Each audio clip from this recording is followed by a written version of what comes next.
So I just wanted to create a short video about these Megabass Sleeper Craws. I've been having a lot of success on them since the middle of December, and since the turn of the year I've done exceptionally well on them, in murky water, clear water, that's deeper, so I have been working the lures in deeper water, and also in darkness as well. So hopefully you can see that lure right in the middle of the image, and I just want to talk about how much I'm moving it, when I'm pausing it, and the types of environments I'm fishing them in. So primarily I'm casting them either into places where the fish are holding, and just sat in amongst the weed, and then I'm just casting parallel to the shore, things like that, or lovely little coves, little nooks where there's lots of weed.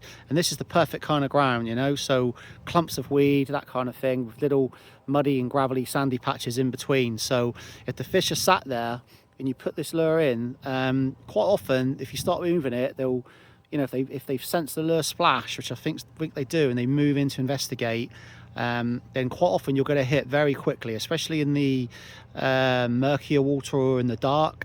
Sometimes if the water's clear, you might just have to move it a bit more, pause it a bit more, and try and almost make them sort of sense and pick up on that lure's movement, just scuttling along the seabed. But for me, it's been all about the pauses. That's what it is. When you move it and then pause it, that's when they tend to hit it, normally within 1 or 2 seconds as well. So the other type of environment that I've been having a lot of success recently is, imagine there's like a ribbon of tide, a section of tide that's moving into an area and almost back eddying.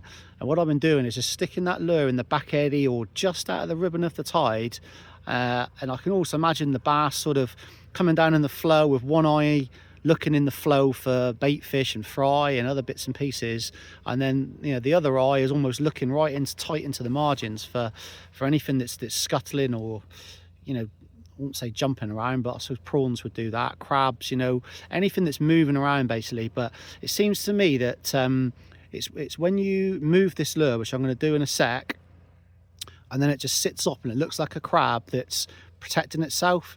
That to me seems to be the most logical explanation as to why these bass are just hoovering up these lures at the moment. So I tend to move it between 50 centimeters and a meter at a time, which I'm just going to do now, and just watch that lure, and just watch that just sits up, look, with those claws. All right, now what I might do in the clear air water is I'll move it, say 50 centimeters to a meter, pause it for 3 seconds to 10 seconds, and then I might just do one tiny bit of movement like that. So if there is a bass just hoovering, moving around it, looking to hoover it up, and it's not sure, if you just move it a little bit, then sometimes that's enough just to make it think, yep, I want that.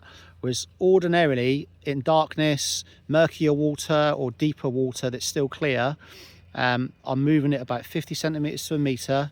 It'll just puff up a little bit of mudlet and then just sit up, and that is how I've been catching the fish. Just literally moving it, letting it sit up, and the bites are just anything from the rod slamming over to tiny little plucks, or I've had plenty of fish now that I've not even known they're on the end. But yeah, I hope that is useful to you. Good luck.